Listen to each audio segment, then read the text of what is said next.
तुम्हारे कहने का अर्थ यह है कि व्योमासुर मारा जा चुका है और वो बालक अब भी जीवित है। हाँ महाराज, मैंने गोप बालकों को कहते सुना था कि कृष्ण ने छलिया को मोक्ष दे दिया है, पर वृंदावन सुरक्षित नहीं है महाराज। वो एक बहुत बड़ी समस्या से जूझ रहे हैं। कैसी समस्या? गांव के निकट क्षेत्र में किसी विषैले सर्प का निवास है। उसके विष का प्रभाव इतना भयानक है महाराज, जैसे विष ना हो, स्वयं हलाहल हो। मेरी कोई भी औषधि रोगी का उपचार नहीं कर पा रही थी। निकट के क्षेत्र में कहां है वो सर्प? गोप मानते हैं कि वो सर्प गांव के निकट यमुना नदी के जल में रहता है। मुझे तो लगता है महाराज, ये कालिया नाग की कथा कोई किंवदंती या लोक श्रुति नहीं, एक सच्चाई है, एक विषैली सच्चाई।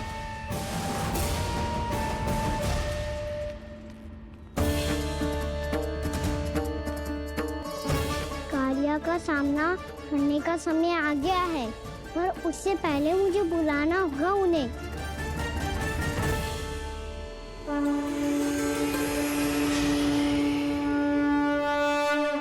संसार के दारुण भय का नाश करने वाले, सभी कष्टों का हरण करने वाले, विश्व का समस्त ऐश्वर्य प्रदान करने वाले, कमल जैसे लोचन, मुख और चरणों वाले आजानुभूत श्री राम को मैं बार बार नमस्कार करता हूँ।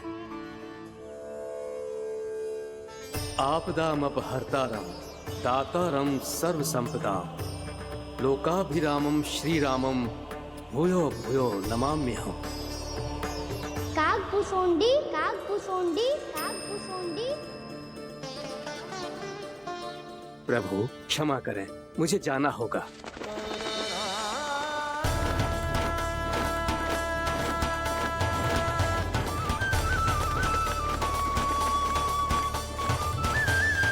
प्रणाम प्रभु। अनेक बार मैं आपके दर्शनों के लिए आया प्रभु। कभी नंद भवन के झरोखों से आपके दर्शन करके चला जाता था, तो कभी दूर किसी वृक्ष की आड़ से आपको निहार लिया करता था। आज आपने स्वयं मुझे बुलाकर धन्य कर दिया प्रभु।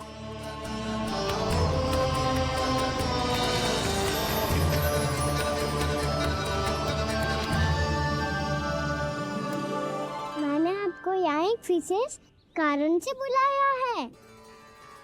आपके श्राप से इस कालिया नाग को मुक्त करने का समय आ गया है। ये तो बहुत ही उत्तम समाचार है प्रभु। इतने वर्ष बीत गए, मुझे आज भी स्मरण है वो दिन जब मैंने उन्हें श्राप दिया था। अपने क्रोध पर नियंत्रण खोकर बहुत बड़ी भूल कर दी थी मैंने प्रभु। बीती हुई घटनाओं पर दुखी होके कोई लाभ नहीं है। हमें भविष्य की ओर देखना होगा।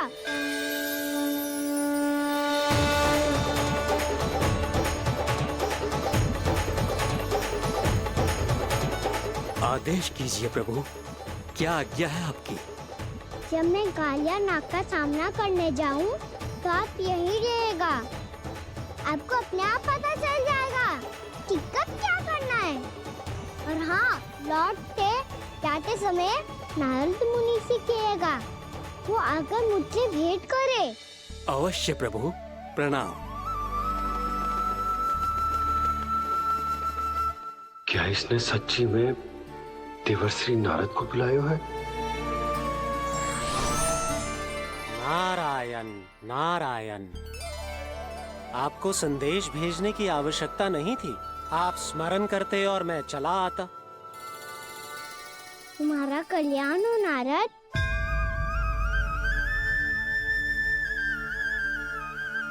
मैंने तुम्हें एक विशेष कार्य के लिए बुलाया है। आज्ञा दीजिए प्रभु। तुम्हें एक बार फिर कंस से भेंट करनी होगी। विचार कीजिए महाराज। क्या आप बिना किसी शंका के कह सकते हैं कि कौन सी पंखुड़ी पहली है और कौन सी आठवीं? उस दुष्ट से भेंट करना स्वयं कीचड़ में उतरने के समान है प्रभु। कमल पुष्प प्राप्त करना हो तो कीचड़ में उतरना पड़ता है नारद। आपका आदेश तो मैं स्वप्न में भी नहीं टाल सकता प्रभु। कंस कालिया नाग के बारे में जान गया है, पर वो उसका सामना करने का साहस नहीं कर पाएगा। मैं आतुर हूँ प्राप्ति, मूर्ख नहीं। मेरी बुद्धि फिर नहीं गई है। मैं स्वयं उस कालिया जैसे महाविषैले सर्प के सामने खड़ा हो जाऊं और अपने ही काल को आमंत्रित कर लूं। तो फिर अपने लाभ के लिए उसका प्रयोग करने का कोई और उपाय सोचिए स्वामी। कुछ ऐसा कीजिए कि यमुना नदी का पूरा जल विषैला हो जाए और वृंदावन वासी उसका उपयोग करे और आपका काल कहलाने वाला वो बालक स्वयं काल के गाल में चला जाए। उत्तम उत्तम सुझाव है प्राप्ति। अब मुझे उस कालिया तक पहुंचने का मार्ग ढूंढना होगा। उसको विवश करने का कोई उपाय ढूंढना होगा, क्योंकि व्यक्तिगत रूप से उससे भेंट करना असंभव है। असंभव। आप सही कह रहे हैं प्रभु। कंस में उतना सामर्थ्य नहीं कि वो कालिया नाग का सामना स्वयं कर सके। वैसे तो कालिया गरुड़ देव का भी सम्मान नहीं करता, तो फिर वो कंस का सम्मान क्यों करेगा भला? नहीं करेगा, पर कंस तुम्हारा सम्मान अवश्य करेगा नारद। तुम्हारी बातें भी सुनेगा और मानेगा भी। ये मेरी योजना का बहुत ही महत्वपूर्ण भाग है। तुम कंस के पास जाओ और कहो कि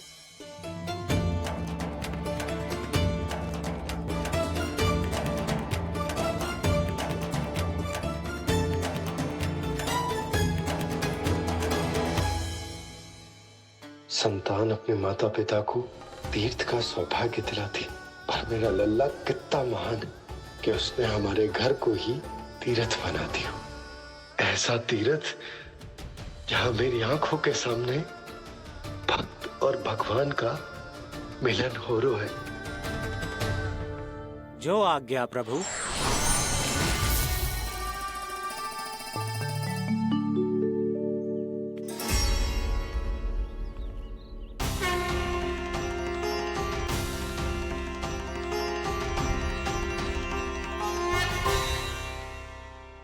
बाबा, कान्हा, ये सब क्या चल रहा है?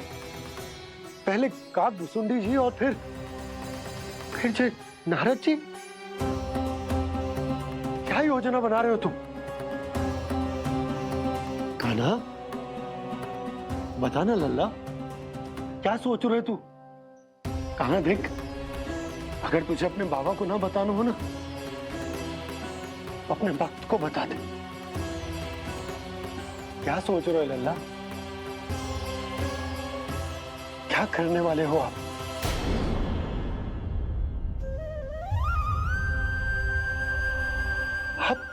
आप इतने दुखी क्यों हो? कान्हा, कान्हा, क्या होगा? क्योंकि मुझे आभास हो गया है बाबा, समय आने वाला है। कौन सा समय आने वाला है लल्ला? शीघ्र सब कुछ बदलने वाला है। भैया को मेरा सत्य पता चल जाएगा बाबा।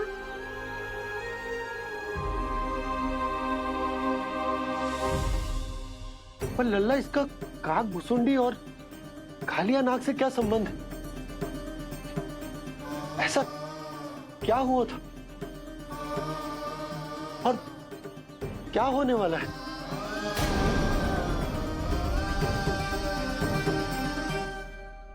जो होने वाला है बाबा, उसका संबंध उससे है जो सैकड़ों वर्ष पहले हुआ था।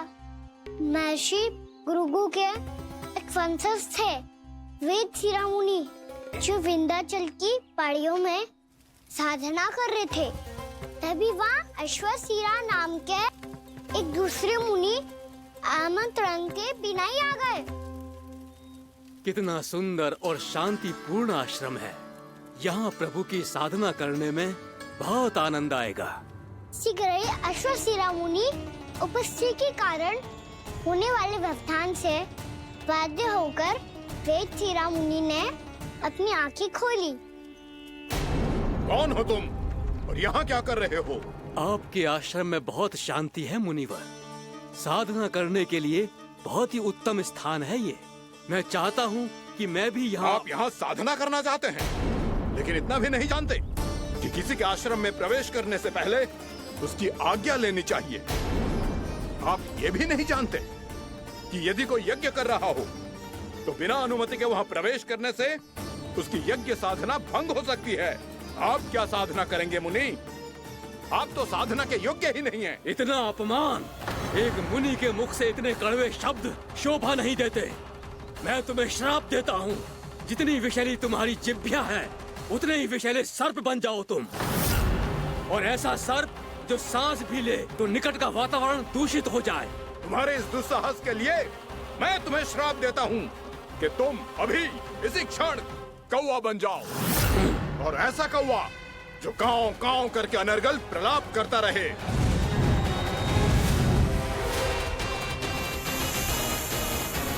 ये मैंने क्या किया? ये मैंने क्या किया? क्रोध के कारण दोनों ने एक दूसरे को श्राप दे दिया।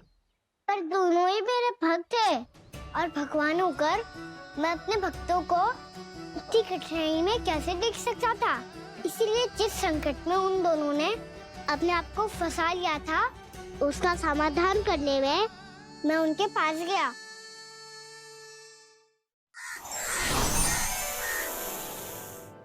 देखिए ना प्रभु, ये क्या हो गया हमसे।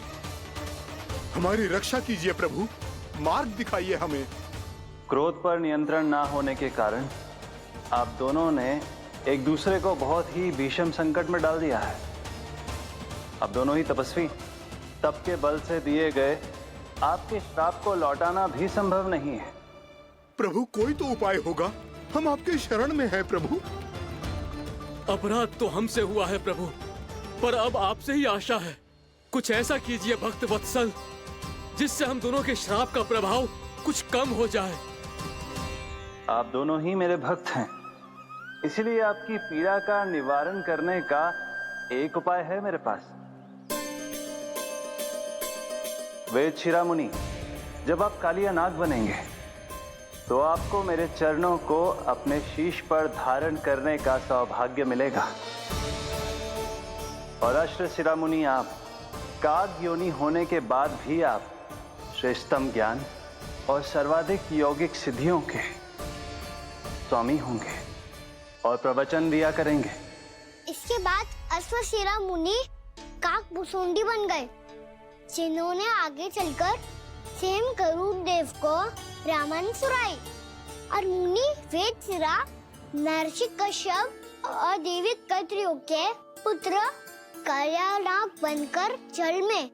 और अब वही कालिया नाग जमुना जी में, जिनके कारण जानकी के प्राण लगभग चले ही गए थे। अब कालिया नाग को उचित स्थान पर भेजने का समय आ गया है बाबा। पर ये तो अच्छी बात है कान्हा, वेद शिरा मुनि को दिया हुआ तुम्हारा वचन भी पूरा हो जाएगा, जमुना जी की शुद्धि भी हो जाएगी। इस सब के बाद भी तुम दुखी क्यों हो? क्योंकि इसके बाद मैया के सामने मेरा रहस्य खुल जाएगा बाबा। उन्हें पता चल जाएगा कि उनका बालक कोई साधारण बालक ना है। भविष्य में जो होने वाला है उसे सबके सामने घटने से रोकना मेरे लिए भी संभव ना होगा। मैया को सब पता चल जाएगा। क्या पता चल जाएगा रे मुझे?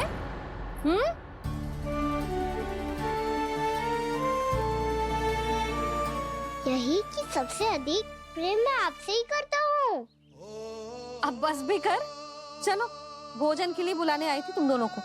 भूखा थोड़े ना रहने दूंगी अपने लल्ला को, मेरा लल्ला दुर्बल हो जाएगा ना। आप खिलाओगे तो ही खाऊंगा। हाँ ठीक है, मैं ही खिलाऊंगी। अब चल, आओ जी, चल।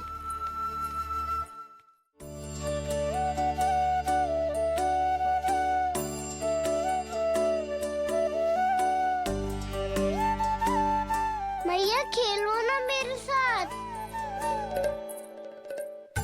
मैया सुनो। मेरी बात ना मानोगी? अभी बहुत कार्य पड़े लल्ला, देख जानकी को औषधि भी देने जानो है ना। क्या औषधि मैं दे दूंगा, फिर तो खेलोगी ना आप मेरे साथ? पिछले कुछ दिनों से अपनी मैया का अधिक से अधिक प्रेम पाने का प्रयास करो है कान्हा। इसका तो एक ही अर्थ हो सकता कि कछु बहुत बड़ो होने वालों है। कान्हा रुक जा लल्ला। कान्हा क्यों तंग कर रहा है, मैया को पहन लेना। कान्हा, कान्हा, ये क्या करो तूने?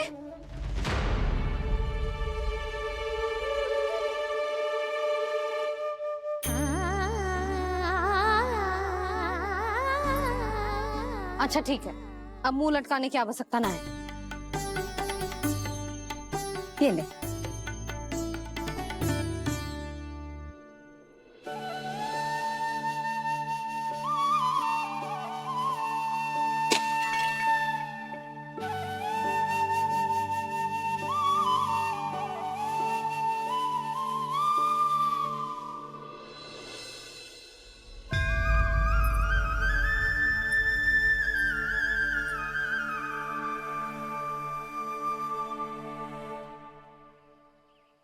तंग करे मैया को खिजाए, खेले रूठे मनाए,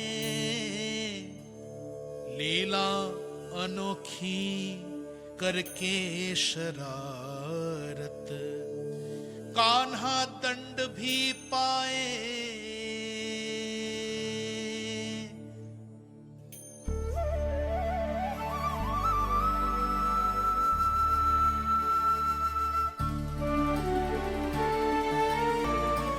रूठना मनाना, खेलना खिलाना, पहले शरारत करके क्रोध दिलाना और फिर क्षमा मांग लेना, ये सब जानबूझकर कर रहा है कान्हा। जैसे जीवन भर के लिए अपनी मैया की ममता को अपने हृदय में समेट कर रखना चाहते हो।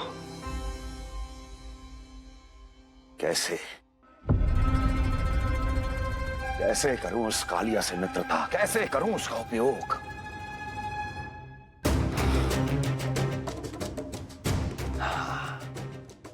उस पर आक्रमण कर देता हूं और उसे किसी ना किसी तरह से यह विश्वास दिला देता हूं कि यह आक्रमण उस विष्णु अवतार ने किया है।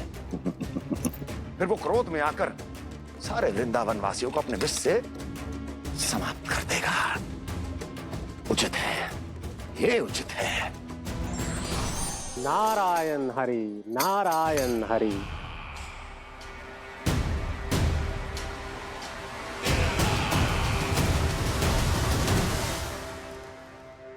हाँ, और मेरी सहायता। कृष्ण विष्णु अवतार है, आप विष्णु के भक्त हैं। मैं हूं विष्णु द्रोही, फिर भी तो आपके आराध्य को हानि पहुंचाना चाहता है, उसकी सहायता करना चाहते हैं आप।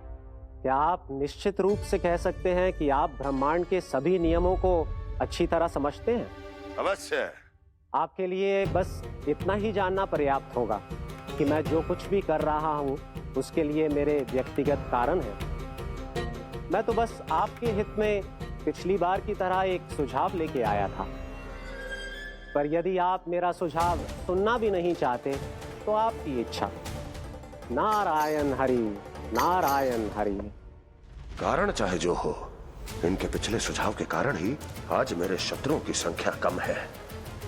अन्यथा मैं देवकी के अन्य पुत्रों को भी जीवित छोड़ देता और आज वो सब अपने भाई के साथ मिलकर उसकी शक्ति को अनेक गुना बढ़ा देते। ठहरिए देव ऋषि।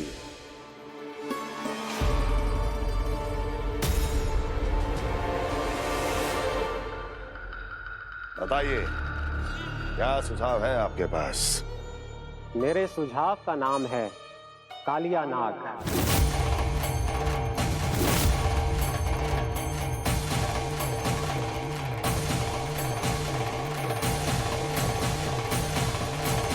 उसके विषय में मैं जानता हूं देवर्षि। उस समस्या ये है कि मैं स्वयं उससे मिलने नहीं जा सकता, उससे भेंट नहीं कर सकता।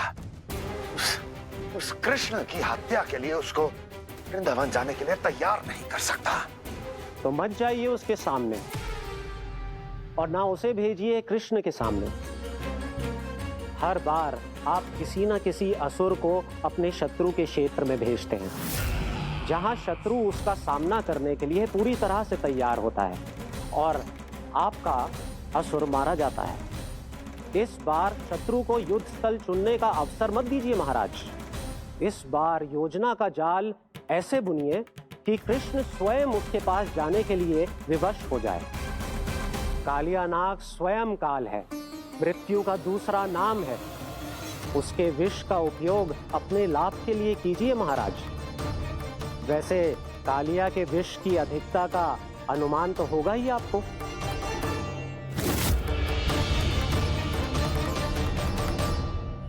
एक बार जो उसके क्षेत्र में पहुंच गया, फिर उसके विष से बचना असंभव है। उचित सुझाव है देवर्षि, उचित सुझाव है। देवर्षि, उस छलिया विष्णु की भक्ति करते करते आप भी उसके रंग ढंग सीख गए हैं। उचित है। उचित है।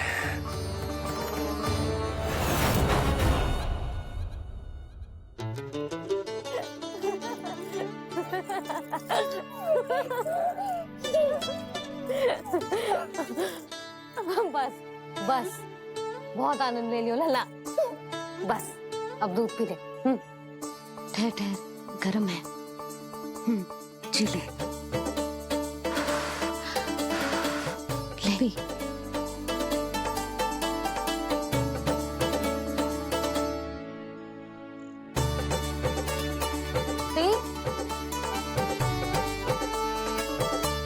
मैं ना होती तो ना जाने क्या होता तेरा।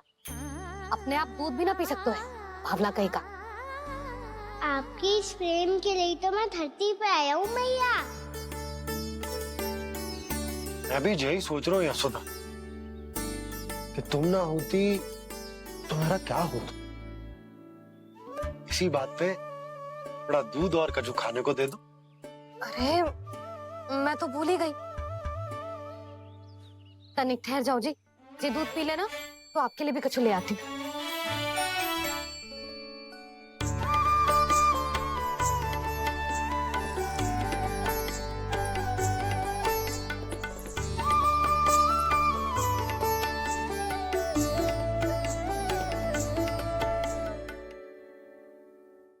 प्रणाम महाराज। आपकी आज्ञा के अनुसार बिल्कुल वैसा ही पत्र तैयार किया है जैसा आप चाहते थे।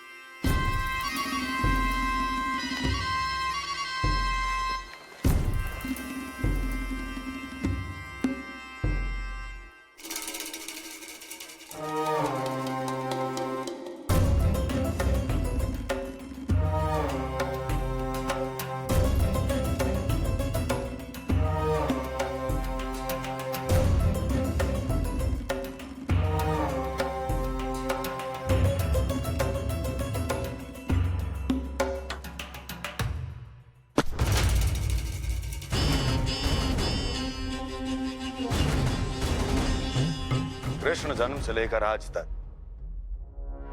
ये मेरी सबसे महत्वपूर्ण योजना है। इसका सफल होना निश्चित है दूत,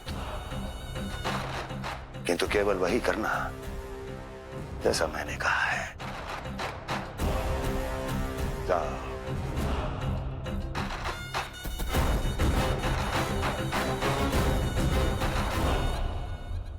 कान्हा,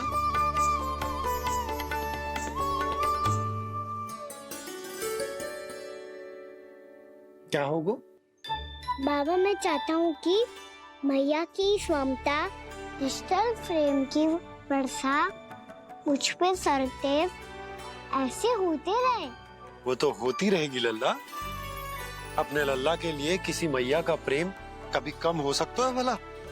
नंदराज, वो मथुरा से एक दूत आयो है महाराज कंस का राजपत्र लेके।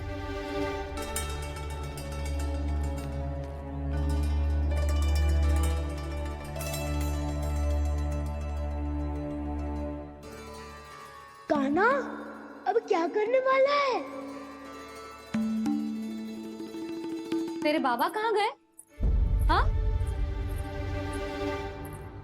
कंस मामा का खेल आरंभ हो गया है, पर मैया वो सब सुनेगी तो व्यर्थ ही चिंतित हो जाएगी। बस थोड़ा बाहर गया मैया, कछु खा लिए से। बाहर इस समय? मैया क्या होगा? मैया देखो ना, पीठ पे कछु हो रहा है। मेरा हाथ ना पहुंच रहा, आप करो ना। दिखा यहाँ। क्षमा करना मैया, पर अभी बाबा को ही संभालने दो ये सब। कहिए, क्या संदेश लाए हैं आप? नहीं नंदराज, नहीं। महाराज, कंस का आदेश है कि ये संदेश सभी गांव वालों के साथ ही पढ़ा जाए। ठीक है, मैं गांव वालों के सामने पढ़ दूंगा, पर मुझे तो दीजिए पढ़ने के लिए। महाराज की आज्ञा का पालन करना आपके लिए भी आवश्यक है नंदराज। सभी गांव वासियों की सभा बुलाइए। बंसी, सभी गांव वालों की सभा बुलाओ। राजपत्र में ऐसा क्या संदेश भेजो है कंस ने? अब मेरे पत्र को पढ़कर सब भौचक के रह जाएंगे। और वो कृष्ण, उस कृष्ण के पांव के नीचे से तो भूमि खिसक जाएगी, आकाश फट पड़ेगा, बिजलियां गिर जाएंगी। प्राप्ति, ओ प्राप्ति, कंस का पत्र। स्वयं को बहुत अधिक शक्तिशाली समझता है ना वो। अब देखता हूं कैसे वो इस महासंकट का सामना करता है। वो कृष्ण, वो अपनी मृत्यु स्वयं चुनेगा या मृत्यु की वेदी पर चढ़ा देगा प्रिय वृंदावन वासियों को।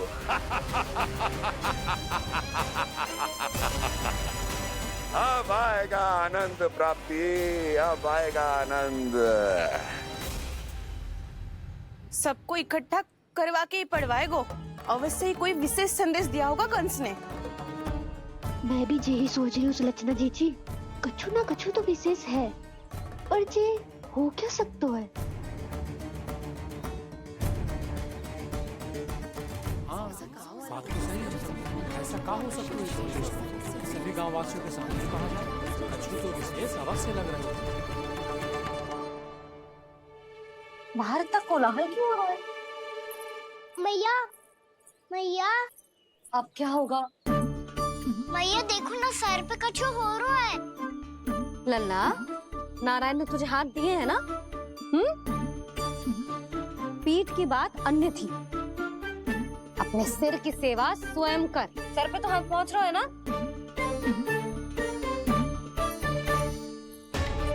मैया सुनो ना, मैया देखो ना, तीव्र कर कछु हो रहा है। मैया देखो ना, तीव्र कछु हो रहा है।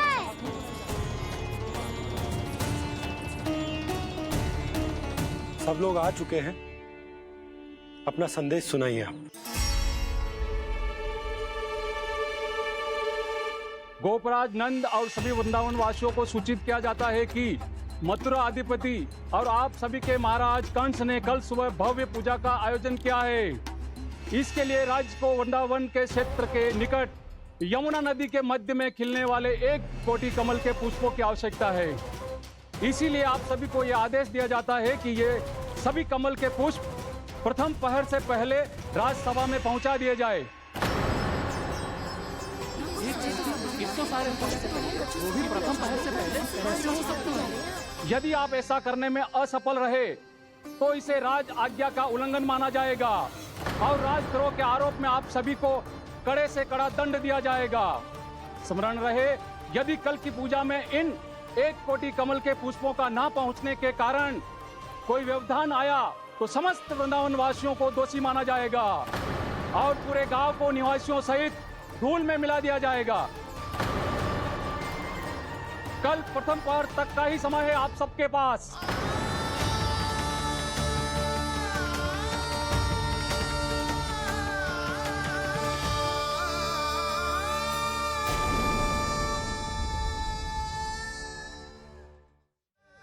कोटि कमल पुष्प, वो भी कल प्रथम प्रहर में? ऐसे कैसे संभव है? और कोई साधारण पुष्प ना, यमुना नदी के मध्य खिलने वाले विशेष कमल के फूल चाहिए उन्हें। लेकिन यमुना नदी में तो कालिया नाग ने विष घोल के रखा है, तो फिर कैसे हो पाएगा? यह संभव है। हमारी मृत्यु का संदेश भेजा है राजा कंस ने। सदैव की भांति इस समस्या पर भी गांव के बड़े ही विचार करेंगे। बालकों का यहाँ होना उचित ना है।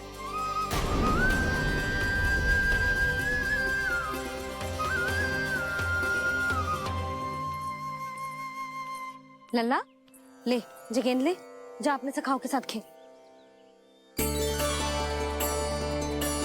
सुबह उज्जवल, मधुमंगल वसंता, देखो भैया ने क्या दिया है। चलो खेले, बहुत आनंद आएगा आज।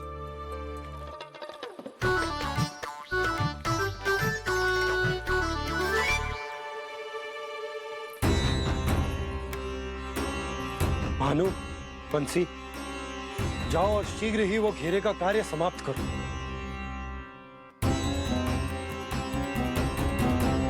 पर कछु ना कछु तो करना पड़ेगा ना। पर हम कर ही क्या सकते हैं? पुष्प लाने को और कोई उपाय है भी तो ना। मैं चला जाऊंगा जमुना जी में। वैसे भी मेरे जीवन के कितने दिन शेष बचे हैं। गांव के लिए, समाज के लिए कुछ करके मरूं, तभी तो शांति मिलेगी। ना काका, यदि आप उस विषैले जल में छलांग लगा भी दोगे, किंतु 1 कोटि कमल पुष्प एकत्रित कर पाना आपके लिए संभव ना है। इससे अच्छा है कि मैं चला जाऊं। यदि मैं मर भी गया तो मेरे पीछे रोने वाला कोई ना है। किसी को कहीं जाने की आवश्यकता ना है। गोप नरेश होने के नाते ये मेरा कर्तव्य है कि मैं आप सबकी रक्षा करूं। नंदराज, आपको जाना है तो जाओ। हरिया, काका, भैया सब चले जाओ। लेकिन आपको पता है वहाँ का जल कितना विषैला है। आप लोग एक क्षण भी जीवित नहीं रह पाओगे। फिर कैसे इकट्ठा करेंगे 1 कोटि कमल पुष्प? आप बात तो सही कह रही हैं शांति। उस दुष्ट कंस ने ऐसी मांग रख के हम सबको फंसा दिया। हम में से कोई भी क्यों न चला जाए और इस संकट का समाधान ना निकलेगा। कान्हा, बताना कौन सा खेल खेलें? गेंद पकड़ खेलते हैं। पर एक बात सुन लो सब, कोई भी तीव्र गति से ना फेंकेगा गेंद को। भैया ने फ्रेम बनाई है मेरे लिए। सब तैयार हो?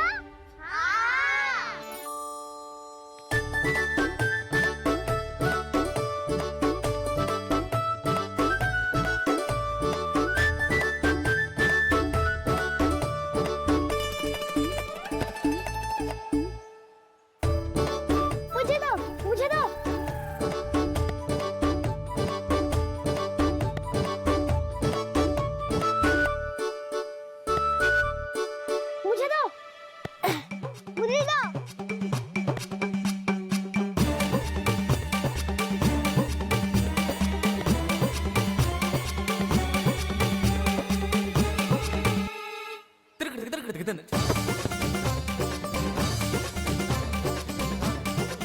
कान्हा, उतनी धीरे से फेंकेगो तो कैसे आनंद आएगा? थोड़ा बल लगा के फेंक। हाँ कान्हा, हम अभी बड़े हो गए हैं, तू अब भी छोटे बालकों की तरह फेंक रहा है।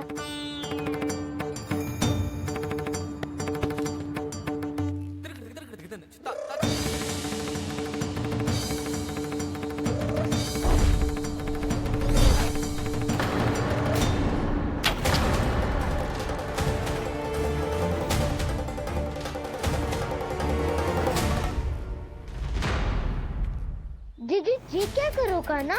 गेंद तो डूब गई।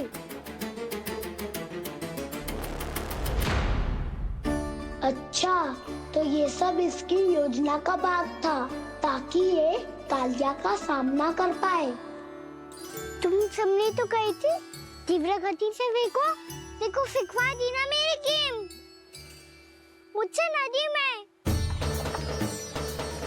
अब मुझे जाके लानी पड़ेगी।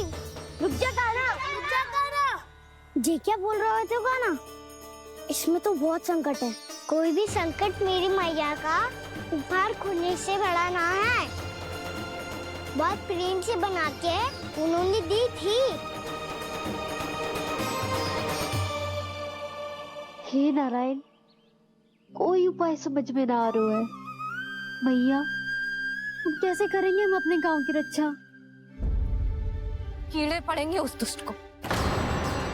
यदि उसके कारण किसी के प्राण चले गए तो कौन सा फल मिलेगा उसे इस पूजा का? तुम सही कह रही हो यशोदा। हमारे पास कोई और दूसरा विकल्प भी तो ना है। यदि हमने मथुरा की राज आज्ञा का पालन ना किया तो इसका दुष्परिणाम पूरे गांव को भुगतना पड़ेगा।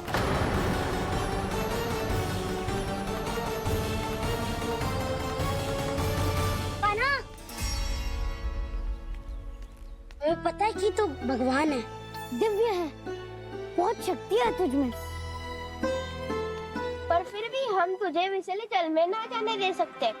कुछ होगा तो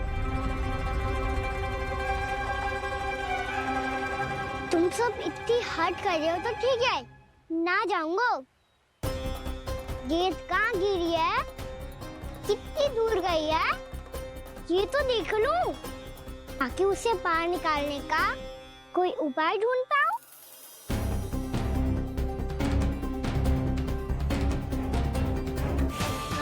हाँ।